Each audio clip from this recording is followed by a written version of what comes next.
Rinduku bertemu denganmu,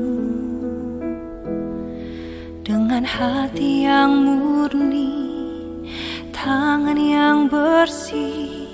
Ku naik ke atas gunung kudus Tuhan. Dengan apa ku dapat naik ke gunung Tuhan? Rinduku bertemu denganmu, dengan hati yang murni, tangan yang bersih. Ku naik ke atas gunung kudus Tuhan. Walau gelombang badai menerpaku, kan tetap berdiri tegak memandang wajah-Mu Tuhan. Takkan ku serahkan hidup kepada dunia ini, setia selesaikan pertandingan. Aku berjanji mengejar yang berkenan kepada Bapa. Kebenaran, damai sejahtera, sukacita oleh Roh Kudus. Aku berjanji hidup dalam kekudusan bersama Bapa.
Setia melayani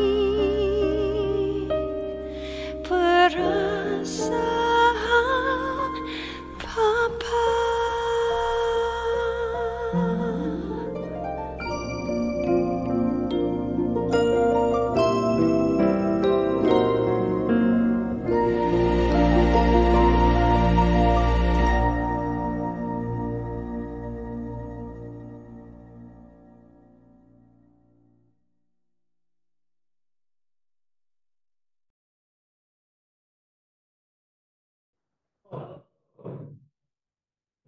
Pada pagi hari ini, Recording in progress. bahas tentang bagaimana kita sebagai anak Tuhan itu, kita berjalan hidup secara Tuhan.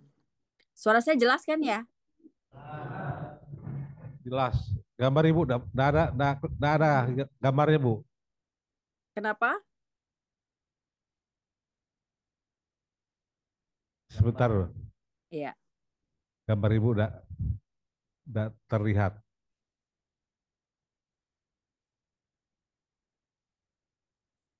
Oh ya, Dah. Oke. sudah. Kita lanjut ya. Pada hari ini saya itu mau membahas tentang bagaimana kita sebagai anak Tuhan, kita berjalan di dalam supranatural. Supranatural di sini bukan artinya kita hidup secara gaib atau mistis ya. Tetapi supranatural Tuhan itu kita hidup di dalam kuasa Roh Kudus yang melampaui batas-batas manusiawi kita. Sesuatu yang melampaui logika kita, melampaui pikiran kita, melampaui kekuatan kita sebagai manusia. Tetapi buat Tuhan itu hal yang biasa. Tuhan itu tidak menyelamatkan kita, tidak hanya menyelamatkan kita, tapi Tuhan itu juga memberikan kepada kita itu akses kepada apa? Kuasa ilahinya. Sehingga hidup kita itu berbeda dari dunia ini. Nah, mari kita buka di dalam Markus 16 ayat 17 sampai 18. Markus 16 ayat 17 sampai 18.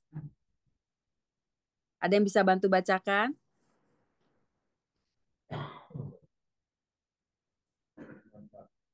Markus 16 ayat 17 sampai 18.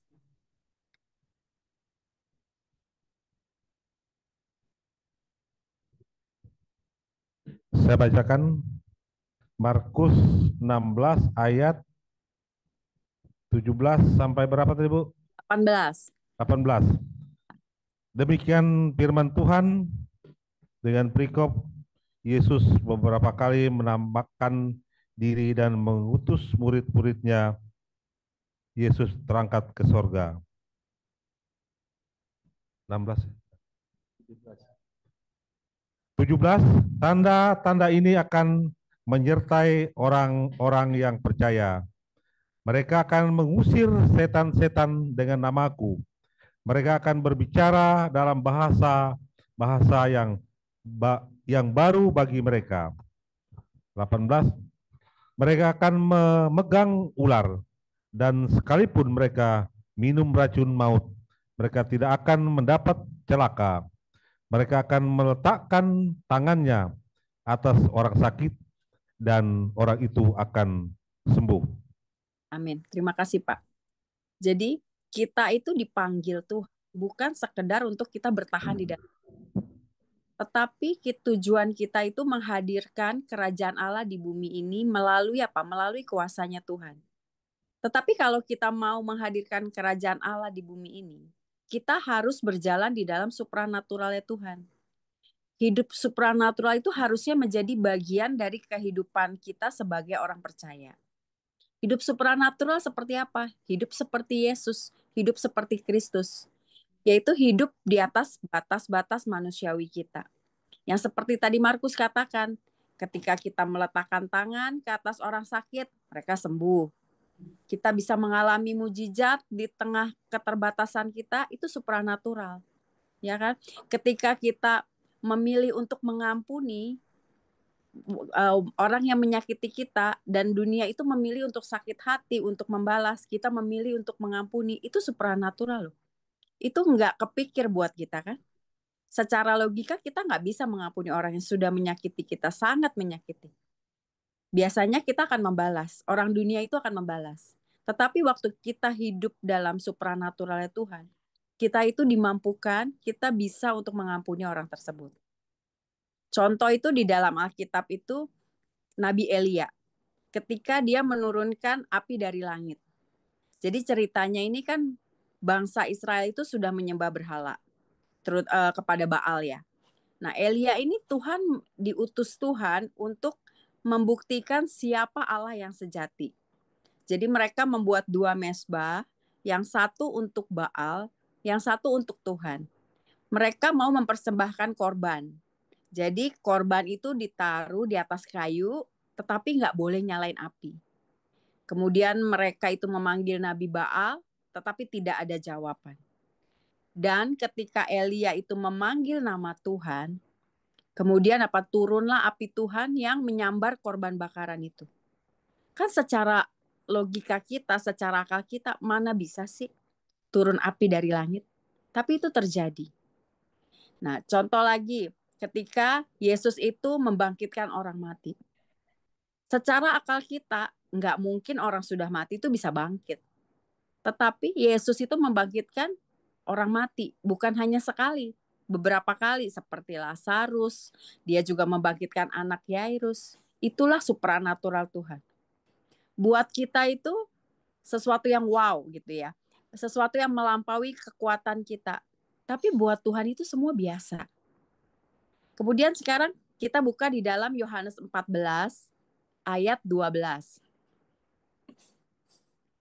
Yohanes 14 ayat 12.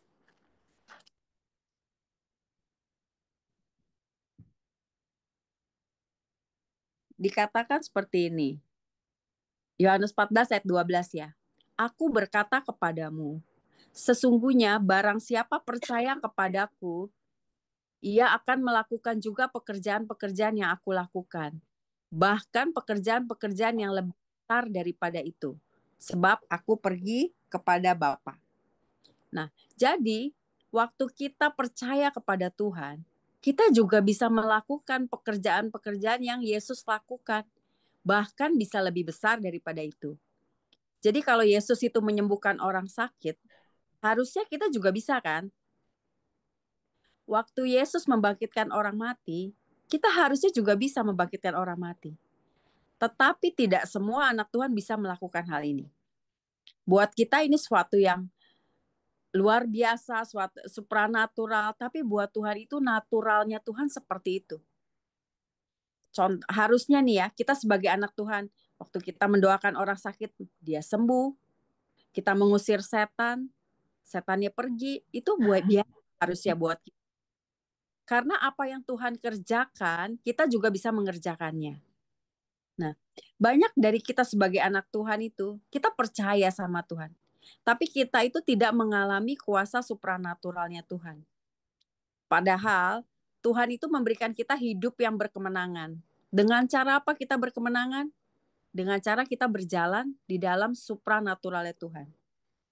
Sekarang bagaimana caranya supaya kita bisa hidup sebagai manusia supranatural, berjalan di dalam supranaturalnya Tuhan.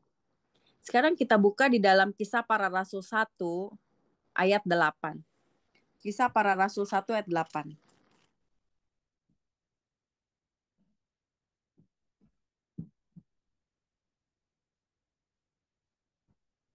Kisah Para Rasul 1 ayat 8. Tetapi kamu akan menerima kuasa kalau Roh Kudus turun ke atas kamu. Dan kamu akan menjadi saksiku di Yerusalem dan di seluruh Yudea dan Samaria dan sampai ke ujung bumi. Saudara itu akan menerima kuasa kalau Roh Kudus itu turun ke atas saudara. Jadi apa yang harus kita lakukan supaya Roh Kudus turun? Bergaulah dengan Roh Kudus. Kita membangun hubungan dengan Roh Kudus. Dengan cara apa? Dengan doa kita, dengan penyembahan kita, dengan kita membaca Alkitab, itu kita sedang bergaul dengan Roh Kudus. Kemudian kita buka lagi di dalam Kisah Para Rasul 2 ayat 1 sampai 4. Kisah Para Rasul 2 ayat 1 sampai 4. Boleh tolong bacakan, Pak?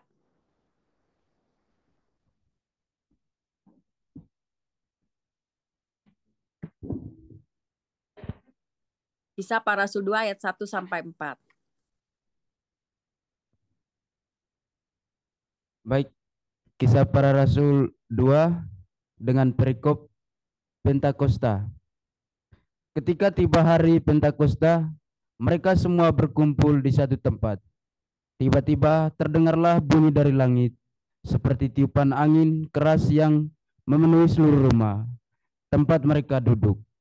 Tampaklah kepada mereka lidah-lidah seperti lidah api, yang bertebaran dan hingga pada mereka masing-masing. Lalu mereka semua dipenuhi dengan Roh Kudus dan mulai berbicara dalam bahasa-bahasa lain seperti yang diberikan oleh Roh itu kepada mereka untuk dikatakan. Demikianlah Injil Tuhan. Amin. Terima kasih, Pak. Nah, jadi kuasa supranatural itu dimulai ketika Roh Kudus itu turun ke atas hidup saudara. Karena Roh Kuduslah ini yang memberi kuasa. Nah, jadi waktu para murid tadi penuh dengan Roh Kudus, mereka mengalami itu supranatural. Mereka bisa berkata-kata dengan bahasa lain yang mereka tidak mengerti. Tetapi syaratnya apa? Waktu Roh Kudus turun ke atas mereka. Bagaimana Roh Kudus turun ke atas kita? Punyalah hubungan yang intim dengan Roh Kudus. Kalau saudara tidak punya hubungan yang intim dengan Roh Kudus, saudara tidak berjalan dalam kuasa supranatural. Saudara hanya hidup berjalan dengan kekuatan saudara sendiri.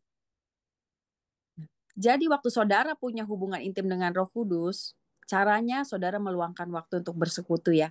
Berdoa, penyembahan, mendengarkan firman, baca firman. Baru saudara itu punya kuasa. Di dalam Efesus 6 ayat 10 sampai 11. Ini saya bacakan terjemahan TPT ya. Efesus 6 ayat 10 sampai 11 dari terjemahan TPT dikatakan seperti ini. Terinfuslah secara supranatural dengan kekuatan karena hubungan dan persekutuanmu dengan Tuhan Yesus. Berdirilah berkemenangan dengan ledakan kekuatannya yang mengalir kepadamu dan melaluimu. Kenakanlah seluruh persenjataan Allah yang sudah tersedia bagimu. Jadi dikatakan waktu kita punya hubungan dan persekutuan dengan Tuhan Yesus, maka kuasa yang supranatural itu diinfus atau dimasukkan ke dalam saudara. Dan itu yang membuat kita berdiri berkemenangan. Tetapi banyak dari kita ya, waktu kita ini mengalami masalah, mengalami hal yang gak enak, justru kita menjauh dari Tuhan. Kita gak bisa doa, males baca Alkitab, akibat masalah yang kita hadapi.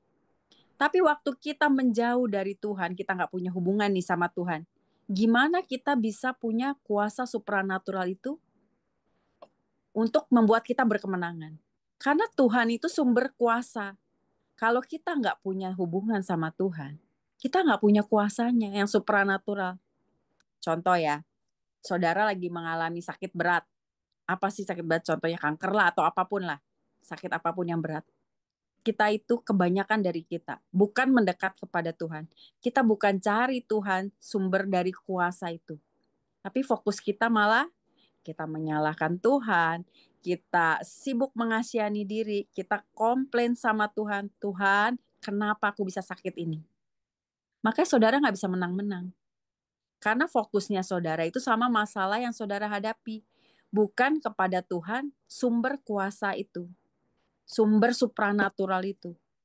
Jadi waktu saudara dalam keadaan sakit, atau saudara dalam keadaan lemah, saudara tidak fokus sama dengan masalah saudara, saudara malah membangun hubungan dengan Tuhan. Bahkan di saat saudara mengalami sakit yang mungkin dokter itu sudah angkat tangan. Tetapi kuasa supranatural Tuhan itu bisa menyembuhkan saudara seketika. Bahkan tanpa obat loh. Kan saudara banyak dengar ya kesaksian orang disembuhkan tanpa obat. Saudara bisa terima mujizat. Tapi apa syaratnya? Saudara punya hubungan dengan Tuhan. Sehingga kuasa supranatural itu dimasukkan dalam hidup saudara, dan itu yang membuat saudara itu berkemenangan. Nah, jadi kalau saudara mau hidup dalam supranaturalnya Tuhan, mari bergaul intim dengan Tuhan. Karena dialah segala sumber kuasa. Lah, kemudian selain kita punya hubungan intim dengan Tuhan apa? Kita itu harus punya iman yang bisa menarik kuasa Tuhan. Sekarang kita buka di dalam Ibrani 11 ayat 1. Ibrani 11 ayat 1.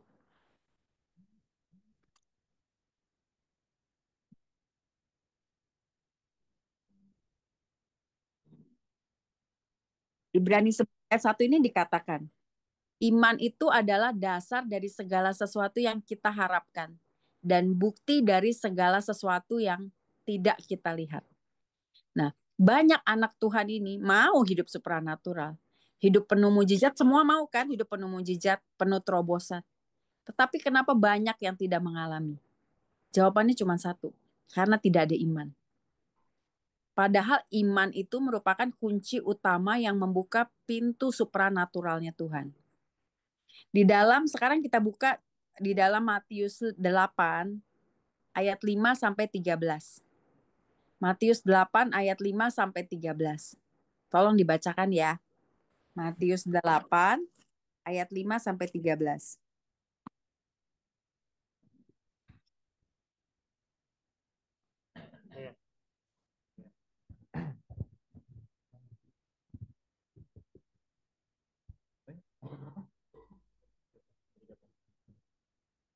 Matius 8 ayat 5 sampai 13 dan perikop Yesus menyembuhkan hamba seorang perwira di Kapernaum. Ketika Yesus masuk ke Kapernaum, seorang perwira datang kepada dia dan memohon pertolongannya. Ia berkata, "Tuan, hambaku terbaring di rumah karena sakit lumpuh dan ia sangat menderita." Yesus berkata kepadanya, "Aku akan datang menyembuhkannya." Namun jawab perwira itu kepadanya, "Tuan, aku tidak layak menerima Tuan di dalam rumahku. Tetapi katakan saja sepatah kata, dan hambaku itu akan sembuh. Sebab aku sendiri seorang bawahan, dan di bawahku ada pula prajurit. Jika aku berkata kepada salah seorang prajurit itu, 'Pergi,' maka ia pergi.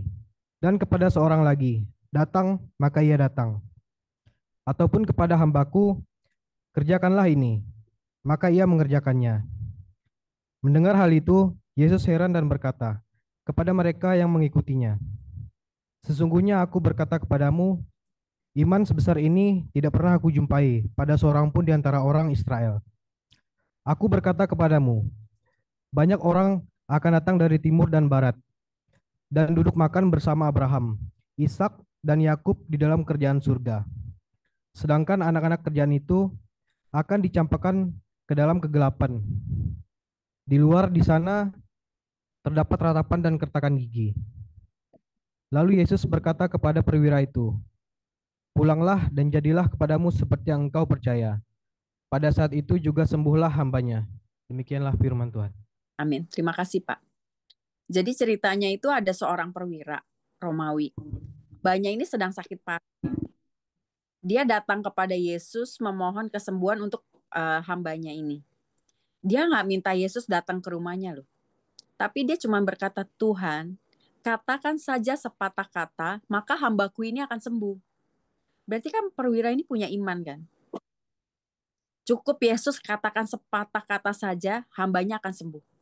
Dia nggak perlu Yesus datang untuk tumpang tangan ke hambanya. Nah, tapi imannya itu percaya kalau dari jarak jauh pun Tuhan pasti bisa menyembuhkan juga. Sehingga ini yang membuat Yesus itu kagum akan imannya. Kemudian kan Yesus berkata, "Iman sebesar ini tidak pernah aku jumpai pada seorang pun di antara orang Israel." Akhirnya hambanya kan sembuh. Karena perwira ini punya iman yang bulat, iman yang penuh. Nah, imannya ini yang membuka pintu supranatural Tuhan. Tuhan itu nggak pernah tersentuh dengan doa kita, dengan tangisan kita, tapi Tuhan itu tergerak karena iman kita. Kemudian di dalam Kejadian 12 ayat 1-4, kita buka di dalam Kejadian 12 ayat 1-4.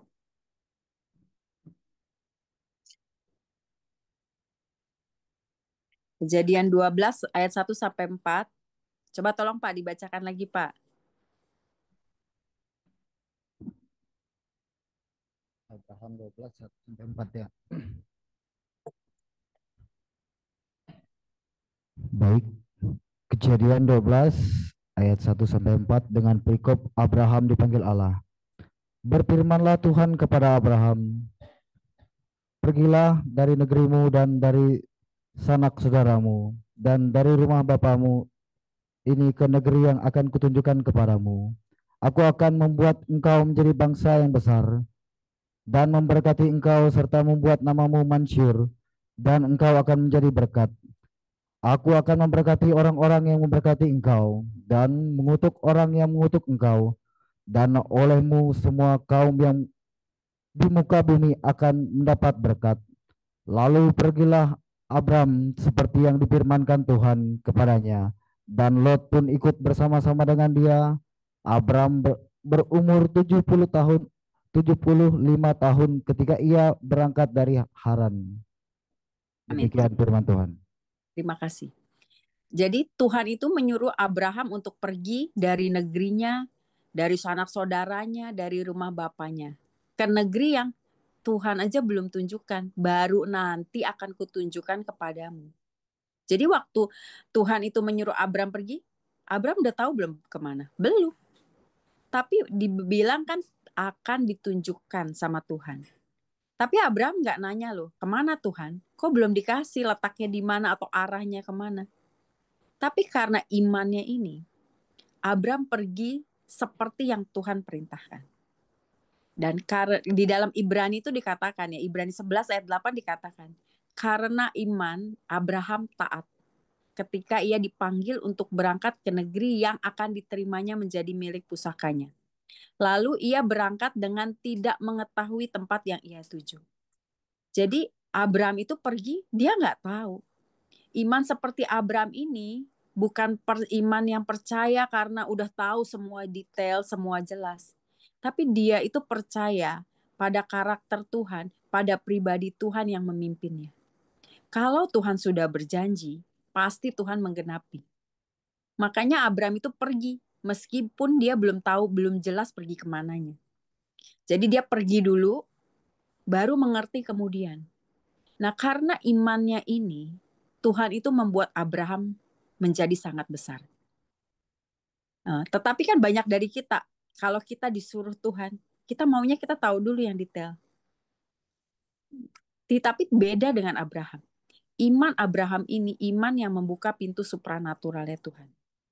Loh, saudara kalau jadi Abraham bisa nggak disuruh keluar tapi tempatnya kemana?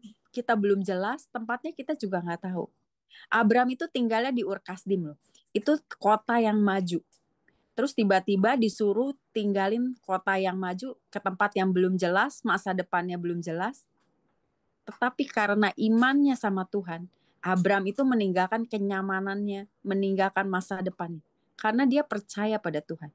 Nah, karena imannya ini, maka Abraham itu berjalan di dalam supranaturalnya Tuhan. Sehingga ketika Tuhan menjanjikan bahwa keturunan Abraham akan seperti bintang di langit. Padahal sampai umur 90 aja Abraham belum punya anak. Tetapi karena imannya ini, Abraham itu bisa punya anak ketika sudah tua dan Sarah itu sudah secara dunia tidak bisa hamil lagi. Tetapi karena imannya ini, Abraham itu menikmati berjalan bersama supranatural Tuhan. Sehingga apa? Membuat Abraham itu berkemenangan. Membuat Abraham itu menerima semua yang Tuhan sediakan buat dia. Nah, selain saudara punya iman, yang membuka pintu supranatural Tuhan itu adalah ketaatan. Sekarang kita buka di Lukas 5 ayat 1 sampai 6. Lukas 5 ayat 1 sampai 6. Tolong dibacakan ya Pak, Lukas 5 ayat 1 sampai 6.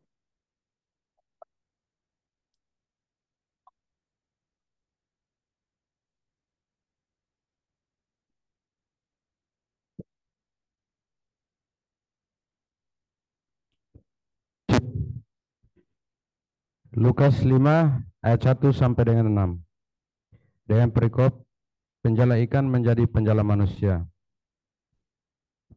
Pada suatu kali Yesus berdiri di pantai Danau Genesaret.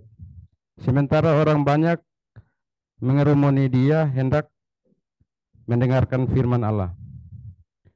Ia melihat dua perahu berlabuh di tepi danau. Nelayan-nelayannya telah turun sedang membasuh menjalahnya. Ia naik ke dalam salah satu perahu itu, yaitu perahu Simon, dan meminta dia mendorong perahunya sedikit jauh dari pantai.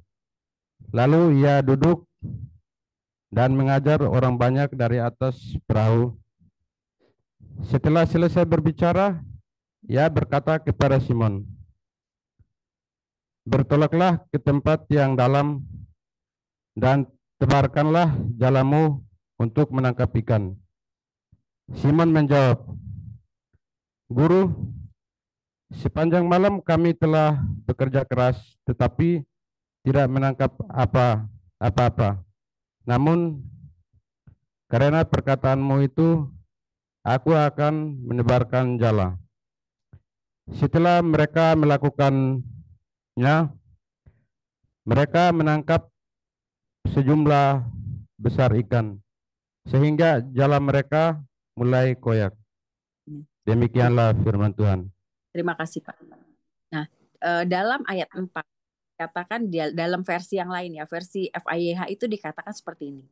Sekarang pergilah ke tempat yang lebih dalam dan tebarkanlah jala-jalamu, maka engkau akan mendapat banyak ikan. Itu Tuhan yang bilang. Tebarkan jala, nanti kamu akan dapat banyak ikan. Terus kan Simon jawab nih, Guru, aku ini udah semalaman, sepanjang malam kerja keras nggak dapet apa-apa. Kok guru bisa bilang akan dapat ikan banyak? Dari mana ikannya? Tapi Simon taat. Dia tetap menebarkan jalannya. Walaupun dia awalnya ragu kan, tapi dia tetap menebarkan jalannya. Tetapi apa yang terjadi? Dia malah mendapatkan banyak ikan sampai jalannya itu koyak. Sampai perlu bantuan kan dari perahu lainnya kan. Simon itu cuma taat. Maka terjadilah yang supranatural. Itu kan supranatural. Semalam, udah dari semalam itu nggak dapat apa-apa. Begitu dia cuma nyebarin jala ke yang tempat lebih dalam, itu langsung dapat banyak. Itu supranatural Tuhan. Nah, saya ini kan kerjanya itu kan saya jualan properti ya. Waktu itu tuh Tuhan bilang sama saya, jualan di TikTok. Awalnya saya nggak percaya. Bukan nggak percaya sih, saya nggak yakin gitu. Tuhan, ini saya jualan rumah loh. Bukan jualan barang-barang yang, kalau rumah kan agak mahal ya. Bukan barang yang agak murah gitu. Karena setahu saya, TikTok itu jualan yang barang-barang terjangkau lah. Gitu. Dan menurut saya isinya cuman gitu. Isi antara jualan live shopping gitu, jualan ya, atau yang orang nari-nari begitu menurut saya. Buat saya nggak cocok buat jualan rumah. Tapi waktu itu saya cuma nurut sama apa kata Tuhan. Saya mulai belajar edit-edit foto, terus saya buka akun TikTok. Tahu nggak saudara, tidak sampai 1 bulan, saya tuh bisa jualan rumah loh, jualan apartemen dari akun TikTok saya. Saya dapat klien dari TikTok, nggak nyampe sebulan. Secara logika, secara pikiran saya, nggak mungkin saya bisa jualan dari situ. Lah, follower saya cuma 10 orang, itu juga teman-teman saya suruh, ayo follow dong, follow. Saya nggak punya follower. Terus yang lihat TikTok saya juga nggak banyak. Orang kan bisa lihat ribuan jutaan, saya enggak. Paling paling banyak 100-an gitu. Tapi intinya waktu kita taat, baru kita bisa melihat kuasa supranatural Tuhan itu terjadi di dalam hidup kita. Supranatural Tuhan itu terjadi itu bukan karena hal yang besar, tapi dalam ketaatan sederhana kita sama Tuhan. Tuhan mungkin suruh saudara, ayo mengampuni orang. Dan saudara akan lihat supranatural. Mungkin juga Tuhan suruh saudara, ayo mendoakan orang. Tapi waktu saudara itu merespon, itulah yang membuat supranatural itu terjadi dalam hidup saudara. Nah, Tuhan itu tidak hanya menginginkan supranatural itu buat kita. Kita hidup secara supranatural itu buat kita sendiri. Tetapi yang Tuhan mau, kita itu menjadi pembawa supranatural. Kita itu menjadi pembuat mujizat. Kita melayani dengan kuasa supranatural yang Tuhan sediakan. Supaya apa?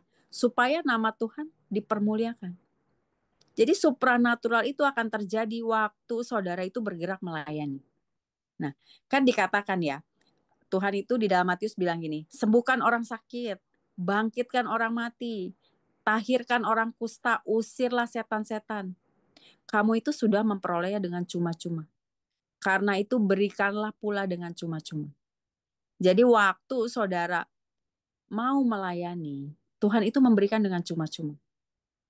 Kemudian di dalam Lukas 9 ayat 1 sampai 2. Saya bacakan aja Lukas 9 ayat 1 sampai 2. Dikatakan seperti ini. Maka Yesus memanggil ke-12 muridnya, lalu memberikan tenaga dan kuasa kepada mereka untuk menguasai setan-setan dan untuk menyembuhkan penyakit-penyakit. Dan ia mengutus mereka untuk memberitakan kerajaan Allah dan untuk menyembuhkan orang. Jadi Yesus itu memanggil ke-12 murid. Kemudian apa? Dia memberikan kuasa untuk murid-muridnya apa? Menguasai setan dan menyembuhkan penyakit. Setelah memberikan kuasa itu barulah mereka diutus untuk memberitakan kerajaan Allah. Jadi waktu saudara mau hidup supranatural, saudara mau berjalan di dalam kuasa supranatural, mulailah melakukan tugas kita apa? Kita melayani, mendoakan orang, kita memberitakan firman, kita menyembuhkan orang. Pada waktu kita berjalan melayani, itu Tuhan itu melengkapi kita dengan kuasa supranaturalnya. Nah, karena apa? Kita itu nggak bisa lawan iblis dengan kekuatan kita. Kita butuhkan itu supranatural Tuhan untuk mengalahkan iblis. Jadi kuasa supranatural ini aktif ketika kita bergerak untuk melayani orang. Bukan waktu kita diam-diam saja, tapi waktu kita bergerak melayani. Karena apa? Karena kita ini utusan kerajaan Allah. Jadi waktu kita berjalan nih di dalam supranatural Tuhan, kita akan menang, menghadapi apapun kita akan menang. Karena bukan kekuatan kita lagi. Tetapi tidak semua anak Tuhan ini berjalan dalam kuasa supranatural Tuhan. Kan banyak anak Tuhan yang banyak mengalami kekalahan. Boro-boro ya kalah melawan setan. Sama diri kita sendiri aja kita masih suka kalah. Kan banyak dari kita yang bolak-balik jatuh dalam dosa yang sama. Salah satu penyebab ya kita nggak bisa berjalan dalam kuasa supranatural Tuhan itu adalah pikiran kita sendiri. Karena supranatural Tuhan itu hanya bisa diakses oleh pikiran yang selaras dengan firman Tuhan. Contoh nih, waktu Yesus itu menyembuhkan orang buta di Betsaida. Kan orang-orang bawa nih orang buta ini kepada Yesus. Kemudian Yesus lakukan apa? Dia meludahi mata orang tersebut dan menumpangkan tangan sehingga orang itu sembuh dan bisa melihat lagi. Loh, secara logika kan masa mata diludahi bisa sembuh? Ya mungkin kalau secara logika kita harusnya dioperasi atau diobatin baru bisa sembuh. Atau mata buta itu kebanyakan kan nggak bisa sembuh ya.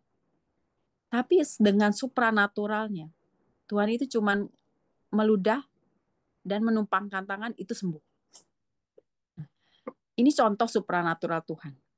Tapi waktu kita bisa sepakat sama Tuhan, kita punya iman, maka itu bisa sembuh. Nah, salah satu kunci supaya kita berjalan dalam supranatural itu apa? Pembaruan pikiran kita. Karena pikiran kita ini yang membatasi kuasa Tuhan bekerja. Karena pikiran kita ini yang, mana mungkin Tuhan bisa, nggak mungkin itu terjadi, nggak mungkin ada mujizat. Itu pikiran kita. Itu salah satu yang menghambat supranatural Tuhan itu bekerja dalam hidup kita. Makanya kita perlu itu pembaharuan pikiran yang selaras dengan firman Tuhan. Jadi kalau di dalam Amsal 4 ayat 23 dari versi mudah dibaca dikatakan, di atas segala-galanya, hati-hatilah terhadap yang kamu pikirkan. Karena pikiranmu itu mengendalikan hidupmu. Pikiran kita itu sangat menentukan hidup kita loh. Jadi sehingga apa? Pikiran kita itu harus dibaharui dengan apa? Pola pikir kita dengan secara yang selaras dengan firman Tuhan. Jadi kita itu harus ganti pikiran kita yang lama, yang negatif, yang duniawi, yang tidak percaya, yang terbatas itu. Kita ganti dengan cara berpikir yang sesuai dengan firman Tuhan. Bagaimana supaya pola pikir kita itu berubah sesuai dengan firman Tuhan? Mulai isi hidup kita dengan firman. Isi pikiran kita dengan firman. Masukkan terus firman Tuhan itu dalam hidup kita. Sampai itu apa? Sampai menjadi pola pikir kita. Sampai menjadi paradigma kita. Sehingga pola pikir kita itu udah berubah. Kemudian setiap kali muncul nih pikiran yang membatasi kuasa Tuhan. Misal, kayaknya nggak mungkin terjadi nih. Aduh, terlalu sulit. Tuhan, siapa aku kok bisa? Saudara itu langsung gantikan dengan firman Tuhan. Perkatakan, bagi Tuhan itu tidak ada yang mustahil. Perkatakan itu. Setiap kali muncul hal-hal negatif yang membatasi kuasa Tuhan, saudara langsung ganti dengan firman Tuhan. Bukan Tuhan itu nggak mau bekerja supranatural dalam hidup kita. Tetapi seringkali pikiran kita itu yang membatasinya. Sampai pikiran kita dibaharui dengan firman, barulah kita bisa melihat mujizat, kita bisa melihat terobosan dan kuasa Tuhan yang ajaib di dalam hidup kita. Jadi, saudara jangan hanya puas menjadi orang Kristen yang biasa, tapi tidak ada kuasanya. Tuhan itu mau memberikan kita hidup kita berkemenangan. Supaya apa? Supaya nama Tuhan itu dipermuliakan. Karena Tuhan itu menciptakan saudara itu sesuai gambar dan rupanya Allah. Jadi harusnya apa yang Yesus lakukan, kita juga bisa melakukannya. Kan dikatakan bahkan lebih besar dari itu. Yesus menyembuhkan orang sakit, seharusnya saudara bisa menyembuhkan orang sakit. Yesus mengusir setan, harusnya saudara juga bisa. Nah, di dalam 1 Yohanes 2 ayat 6, kita buka ya. 1 Yohanes 2 ayat 6. Tolong bacakan, Pak. 1 Yohanes 2 ayat 6.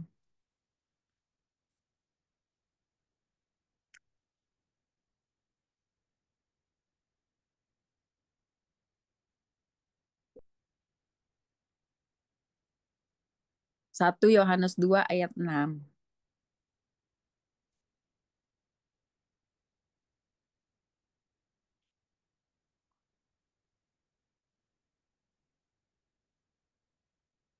Satu Yohanes 2 ayat 6 dengan perikop Kristus pengantara kita.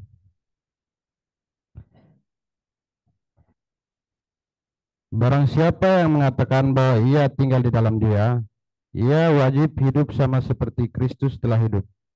Demikianlah firman Tuhan. Amin. Jadi dikatakan seperti ini. Barang siapa mengatakan ia ada di dalam Dia, di dalam Kristus, ia wajib sama seperti Kristus telah hidup. Jadi waktu kita bilang nih, oh kita hidup di dalam Kristus, maka saudara wajib hidup sama seperti Yesus hidup. Jadi kalau Yesus menyembuhkan orang sakit, saudara juga harus menyembuhkan orang sakit. Yesus mengusir setan, saudara juga harus mengusir setan. Jadi bagaimana supaya kita berjalan dalam supranatural? Yang pertama, bergaulah dengan Roh Kudus.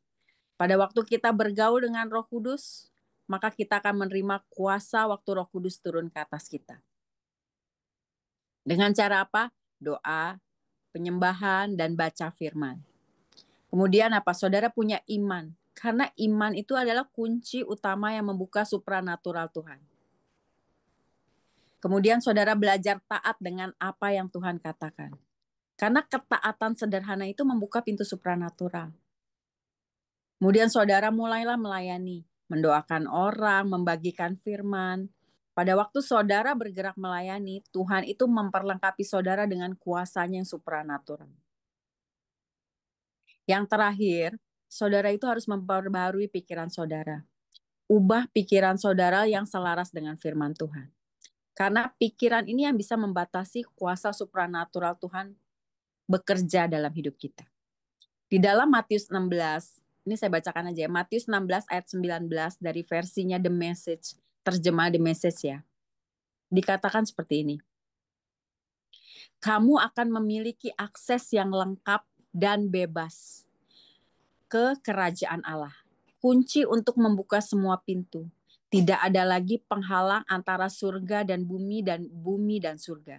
Ia di bumi berarti ia di surga. Tidak di bumi berarti tidak di surga. Jadi dikatakan apa? Saudara itu punya akses yang lengkap dan bebas ke kerajaan Allah. Saudara sudah dikasih aksesnya. Tuhan itu sudah memberikan kita free access. Supaya apa? Apa yang di surga kita bisa alami di bumi. Tetapi apakah kita mau berjalan dalam supranatural?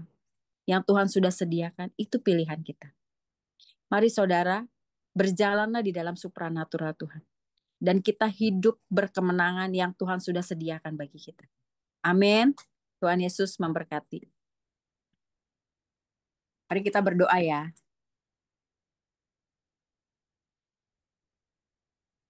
Bapa, di dalam nama Tuhan Yesus, terima kasih ya Tuhan untuk setiap kebenaran firman-Mu.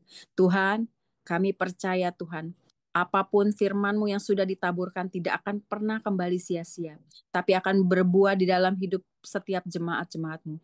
Tuhan, aku serahkan Tuhan, jemaat-jemaat-Mu di Gereja Immanuel dan Lapas Tenggarong ke dalam tangan-Mu.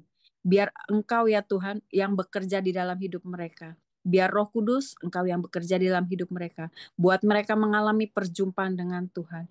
Ubahkan setiap pikiran mereka, biar pikiran mereka diselaraskan dengan firman Tuhan. Sehingga mereka menikmati hidup yang berkemenangan yang Tuhan sudah sediakan atas hidup mereka.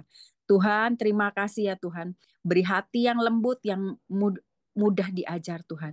Dan kami percaya Tuhan, Engkau yang akan mengubah hidup mereka satu persatu. Mereka tidak akan hidup sama lagi Tuhan, tapi mereka akan hidup dari kemenangan kepada kemenangan yang sudah Tuhan sediakan untuk mereka. Terima kasih ya Tuhan, Kau berkati mereka Tuhan. Apapun yang mereka kerjakan Tuhan, biar Engkau yang menyertai mereka. Engkau memberikan damai sejahtera sukacita bagi anak-anak-Mu. Sekarang mari kita berdiri, terima berkat Tuhan.